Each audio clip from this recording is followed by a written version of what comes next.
At the start of the story, we see a cunning thief named Frank Morris. He's been arrested by the police for bank robbery and is being taken to Alcatraz, the world's most secure prison, for a life sentence. Alcatraz is a prison built on a small island in the middle of the sea. This means even if an inmate breaks out of jail, they can't escape because the water blocks their way. That's why this prison held the title of the world's most secure jail. Only the world's top criminals were kept here. But soon, this prison's reputation was about to be shattered. This was because a cunning thief named Frank Morris, who had previously escaped from jail many times, had just entered. This time, Morris was a little nervous because this prison was extremely secure. However, Morris had no intention of spending his entire life here. He wanted to escape from this jail as soon as possible.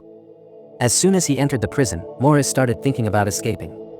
Morris is given a full-body search from head to toe and locked in a cell. A guard comes and says to Morris, "Welcome to Alcatraz," and the real story begins here. Suddenly, a bell rings, and the gates of all the cells automatically open. The officers call the inmates out. The discipline in this prison is also very strict. Inmates have to follow the rules of cleanliness and returning to their cells on time. Everyone, wearing the same uniform, comes in line to eat breakfast. In front of Morris is an inmate named Litmus. Morris asks, "I didn't get a fork. How will I eat noodles now?" Litmus tells him, "Hey, this is not your home. Eat what you got and shut up." Suddenly, a dangerous inmate named Wolf starts teasing Morris. Every inmate in the jail was troubled by Wolf. He used to bully every inmate here and has numerous cases of rape against him. This jail housed one dangerous inmate after another. Here, Litmus asks Morris for some food, and Morris gives him his plate. When Morris looks under the table, he realizes that Litmus is not eating the food himself but giving it to a rat. At night, a guard takes Morris to the warden. When Morris reaches the warden's office, the warden tells Morris, "I know you're very sharp-minded and very intelligent. But what good is all that here? Because many like you have come and gone, but no one has escaped from here. The inmates here follow very strict rules. Someone can visit you only once every 2 months, and that too if I'm in a good mood." The warden is a very strict person who gives very strict punishment to the inmates for even a small mistake. The warden says, "Don't even think about escaping from here. Otherwise, you will be torn to pieces." To this, Morris replies, "No sir, who can think of escaping from here while you are around?" But in reality, Morris's planning to escape from here had started from the very first day. During this, Morris seizes the opportunity and steals the warden's nail cutter. Although it was a very small thing, Morris knew that even this small nail cutter could be used for a very big task in a jail like Alcatraz. Morris hides this nail cutter in a Bible as soon as he returns to his cell. The next day in the bathroom, Wolf starts bothering Morris again. But this time, Morris was not going to let him go. Now Morris shows his true colors and catches him and beats him up badly. After beating Wolf, Morris now gained a different status in the entire jail. Everyone started fearing Morris. After this, Morris is given work in the library. There he meets a man named English. He is the senior inmate of this prison. English was also sentenced to life imprisonment for the murder of 2 men. He has spent half his life in this prison. He knows every nook and cranny of this jail. He knows everything that happens in the jail. He also knew that Morris and Wolf had a fight this morning. He gives Morris some books. Morris has to deliver these to every inmate's cell. The next scene shows an open area where inmates are playing some game. There, he meets an artist named Doc who is painting himself. Doc is a very simple, decent person who has been serving his sentence here for many years. He was very fond of painting and spent most of his time painting. Doc said that anyone can go crazy in a jail like Alcatraz. But because of his painting, his mind was still working normally. Morris asks Doc, "Why is this flower painted in this painting? There's nothing like that on your shirt." Doc says, "This is my happiness, which is only in the painting, not in my mind." After that, when Morris looks to his right, he sees English above. Morris goes toward English. When Morris gets close to him, his followers stop Morris. Then English signals, "He's one of us, let him come." Morris goes and sits near him and immediately brings up what's on his mind. Morris tells him, "Will you help me escape from here?" Hearing this, English laughs. "Look, son, this is not just a jail. This is the grave of all of us. To get out of here, we first have to die. Only then will our dead bodies be able to reach the cemetery from here. Even if you manage to climb these big walls and cross the dangerous forces, and by some magic power you escape hundreds of guards and get out of jail, you still won't be able to escape because the sea will block your way. So don't waste time and just serve your sentence quietly." At least you'll remain alive. But Morris was determined. He wanted to escape from this jail at any cost. That night, an officer informs Morris that he has been assigned carpentry work from tomorrow. He will also be paid 50 cents an hour. Morris immediately agreed to this work because he thought he might find some tool there that could help him escape. The next day, Morris asks Litmus for a way to escape from here. Litmus says, "Oh, it's very easy. There's an air vent in every cell. You can reach the roof through it. Maybe you can escape from there," and he walks away smiling at Morris's words. Then Doc warns Morris that Wolf is coming toward him. Suddenly, Wolf comes to attack Morris with a knife. Morris wraps his coat around his hand and starts fighting with him. Just then, a guard comes to stop them, and Wolf also stabs the guard. Now the situation gets worse, and the guard in the watchtower starts shooting. Only then do Morris and Wolf stop fighting. Morris didn't know that there was a guard on the watchtower too. He now starts noticing every detail of his prison one by one. The guards take Morris and Wolf to D Block, where inmates are tortured in the dark all night. This was a cell where no inmate wanted to go. Before leaving, Wolf threatens Morris, "Son, your death will be at my hands." That night, Morris has to endure various tortures, which leaves him in a bad condition. After staying in this dark cell for 2 weeks, he is brought back to his cell, where Litmus sends Morris a note with his pet rat, which reads, "Welcome back, Morris." One day, a new inmate named Charlie arrives and is kept in the cell next to Morris's. Morris and Charlie quickly become friends. Morris then introduces him to his other friends as well. At the same time, the warden checks every inmate's cell without informing anyone. When he goes to Doc's cell, there are several paintings made by Doc in his cell. The warden is surprised that his paintings are increasing day by day. Doc had also made a painting of the warden. Seeing it, the warden starts smiling, but for some unknown reason, the next day, the warden orders the guards to throw out all the paintings made in Doc's cell. This decision of the warden completely broke Doc inside because Doc was alive only for his painting. He loved every painting he had made because this was his only happiness here, and that too was snatched away from that poor man. Morris explains to him, "It's okay, they were just paintings. You can make more." But Doc was unable to get out of this shock. The next day, seeing him, Morris tells the guard, "Please keep an eye on Document." He looks very troubled, lest he hurt himself. Then the guard tells Morris, "Mind your own business." Doc is also assigned carpentry work with Morris. Then Doc secretly puts something in Morris's pocket. After that, he calls the guard and cuts off his 3 fingers with the axe given for carpentry and says, "I don't need the fingers with which I cannot paint." Saying this, he starts screaming. Then the guards grab him and take him away. Morris sees that Doc has put the same flower in his coat that he had made his painting with. Perhaps he wanted to tell Morris that these people have snatched my happiness from me.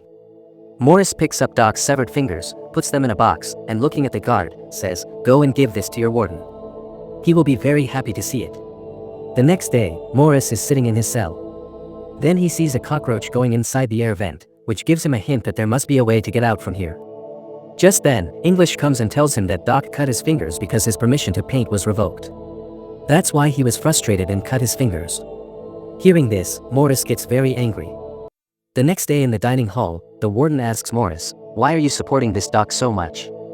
He says, "It's nothing like that." Saying this, Morris goes back and sits at the table. There, he meets 2 brothers, John and Clarence. But Morris talks to them as if he knows them already. John and Clarence were actually in Morris's gang in another jail. The task of escaping from jail now seemed easy to John because these 2 brothers were sharp-minded like Morris, and now these 3 started planning to escape from jail. In the afternoon, Charlie's girlfriend comes to meet him. On the other side, English's daughter has come to meet him. As soon as English sees his daughter, tears well up in his eyes because his daughter had grown up a lot in his absence, and English regretted not being able to see his daughter's childhood. On the other side, Charlie's wife tells him that his mother is very ill, and the doctors say she won't survive for more than a month or so. Hearing this, Charlie also starts thinking about escaping from Alcatraz, and just then, a guard comes and says that the time for talking is over. Now Charlie is very upset. That night, he tells Morris, "If you plan to escape from here, include me too." The next day, Morris, Charlie, John, and Clarence have a meeting. Then Morris tells them that the air vent of every cell opens onto the roof above, and secondly, this place is in the middle of a sea filled with salt water, due to which the walls have become weak. I have a nail cutter, and I have already started digging. If I dig a little at a time and reach the roof by making a small tunnel, after inspecting that place, we will know how to escape from here. John asks, if the guards find out at night that you are not in your cell, won't they suspect anything? Then Clarence suggests, I have the solution to this problem. He says, there is a barber I know here who cuts the inmates' hair. He can supply us with hair, and using it, we can make a dummy head and lay it on the bed. After that, even if we are out through the walled tunnel and on the roof, the guards won't suspect anything because there will be fake heads on our cell beds. But the issue was still stuck at how they would cross the sea water after getting out of jail. Morris tells John, look, I will need your help with this. You work in the clothing department. There you will find raincoats made for those police officers. So you steal some raincoats and give them to me. We can make a tube boat and life jackets out of them and cross the sea. Here Charlie says, brother, give me some work too. I also want to help you guys. Morris tells Charlie, when I dig the ventilation grill, you keep watch so that no guard sees us, and when you dig, I will keep watch. Everyone likes Morris's plan, and they start working that very night. But the nail cutter was too small for digging the wall, which required Morris to put in a lot of effort, and Morris was finding it very difficult to dig the wall. He even got a small injury on his hand, but he slowly starts digging the hole. The next day, at the dining table, he tells his friends, I need a bigger tool for digging. It's very difficult to dig the wall with a nail cutter. Just then, an idea comes to Morris's mind while looking at the spoon in his hand. He deliberately rubs the spoon on his shoe and makes it dirty. After that, Morris called the guard and said that this spoon is dirty. Give me another spoon. The rest of the people also requested the guard to change their spoons. The guard did not suspect any foul play and immediately allowed the spoons to be exchanged. After which he directly moves toward the table, where another security guard is sitting on a seat. But just as he is about to change the spoons kept on the table, John engages the guard present there in conversation. Taking advantage of this, Morris picked up 2 spoons instead of 1 and hid one in his pocket. After which he goes straight to his cell. At night, English comes to give him a book, and Morris asks, will I find any welding equipment here? English understands that Morris is still obsessed with escaping from jail. He says, I have told you before that your effort will be useless because you will be caught and probably lose your life. In all these years, I never thought of escaping because I know it is impossible. But if you are stubborn, what can I do? Go ahead and try. But Morris is not affected by his warning. The next day, he asks Litmus for matches and says, if you help me, I will give your rat my share of food every day. Litmus happily accepts this deal because Litmus liked the rat very much. That night, Litmus passes the matches to Morris. Morris takes out a handle of the nail cutter, with which he is going to make a small trowel. Then he breaks the spoon and attaches it to the handle of the nail cutter. Then, using the matches, he welds both of them well and prepares a sharp tool. Well, what happened next? He starts digging around the vent. Charlie keeps watch. If any guard comes that way, he will immediately signal Morris by whistling. But Charlie falls asleep while keeping watch. And just then a guard comes there. But fortunately, English intervenes at the last moment and distracts the guard. On the other side, listening to English's conversation, Charlie also wakes up, but in tension, he is unable to whistle, after which he drops something. So Morris understands his signal, covers the vent, and lies on the bed. The guard asks, I smell something burning here. Morris says, sir, how dare anyone smoke while you are here? I don't smell anything. The guard is also relieved that at least someone appreciates him. As soon as he leaves, Morris removes the concrete around the vent. But he sees that the screws are also embedded with the ventilation grill, which will require a sharp tool to cut. During this time, whenever Morris gets a chance to go out, he quietly drops the cement removed from the grill outside. The next day, while doing carpentry work, he picks up a metal that is as sharp as a knife. But Charlie tells him, how will you take it outside, avoiding the metal detector? Morris confidently says, I'll take care of all that. When Morris goes out, the metal detector starts buzzing at the door. Actually, Morris had picked up the metal in his hand. The guard asks, why are you taking this? Morris says, sir, I thought I would use it to hang clothes. The guard says, don't get too smart and give it to me. Saying this, the guard takes the metal from him and checks Morris thoroughly before letting him go. But our hero is a hero. Actually, he had stolen 2 metals. One he brought in his hand, and the other he had hidden in his shoes. He uses that sharp metal to cut the grill. Now comes the turn of making fake heads to fool the guards. For this, these 4 carry out their responsibilities. Charlie asks the guard for some paint. He tells the guard that he is fond of making art. The guard also does not refuse and brings him the paint. Morris crushes the concrete taken out of the hole to make a powder. John collects hair from the barber shop, and Clarence collects old books from the library. After collecting all the material, Morris uses water and old magazines to make a dummy head. A fake head that looks exactly real is prepared by applying paint and fake hair on it. At the same time, to strengthen his plan, Morris made fake cardboards, which would prevent anyone from suspecting that someone had made a tunnel in the wall opposite. One night, Morris decides to go up alone. For this, he placed his handmade fake skull on the bed and covered it up to the neck with a blanket. After which, he comes out of the tunnel with the fake cardboard. There, Morris holds the pipes and slowly climbs up to the roof. On the other side, Charlie is keeping watch outside. After reaching the roof, Morris sees that there is an iron grill up there, which he cannot even reach by jumping. In the meantime, a guard comes and asks Charlie, "Why are you painting so late at night? And why did your friend Morris go to sleep so early today?" Charlie says, "Yes, sir, Morris was tired after doing carpentry work today, so he went to sleep early." Suddenly, the guard's stick falls to the ground from his hand. While picking it up, he sees that Morris's hair looks very strange. Now Charlie starts trembling with fear that they are caught today. The guard puts his hand inside Morris's cell and touches his hair. So Morris asks, "What happened, sir? Are my hairs so beautiful?" Luckily, Morris came down and lay there at the last moment. The next day, Morris tells his companions that there is a way on the roof, but it is tied with a grill, and that grill is very high up. "I need the help of one more person." Then John says, "I have completely dug my vent. Tonight, I will also reach there. Both of us will open the grill together." That night, Morris and John reach the roof through their vents. John lifts Morris, and Morris grabs the grill. John sees that this iron grill is very strong and has been completely welded. There is only one way to remove it, and that is to cut it with a drill machine.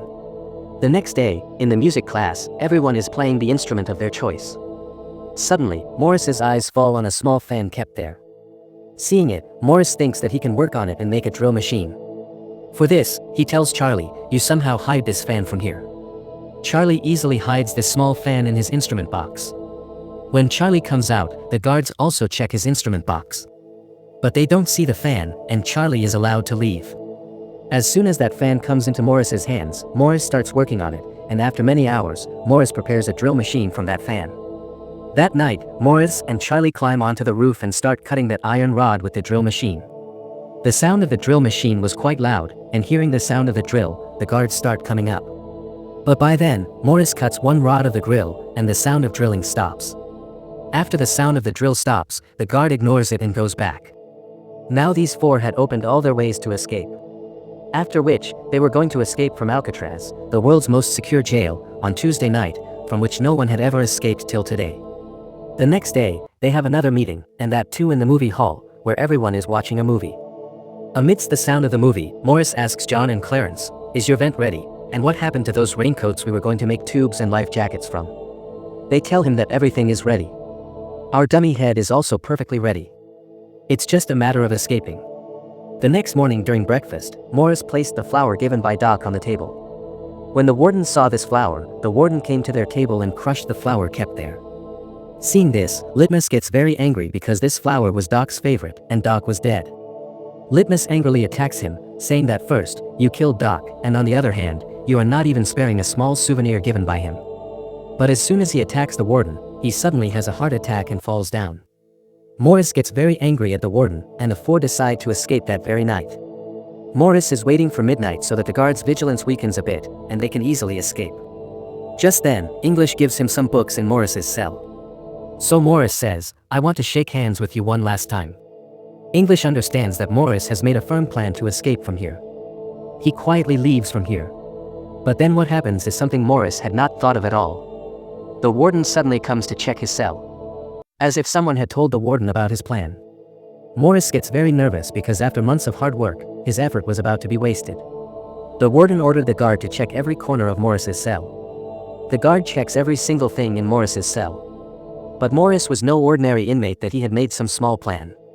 Instead, he had made a very clean and perfect plan, which not even a warden, but not even the warden's grandfather, could have caught.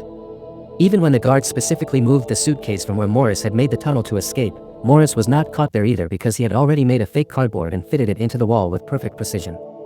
When nothing is found there, the warden and the guard leave. But the guard tells him that Morris and Charlie talk all night. "I smell a rat." The warden says, "Okay, tomorrow you change Morris's cell so that both of them will neither be together nor be able to talk."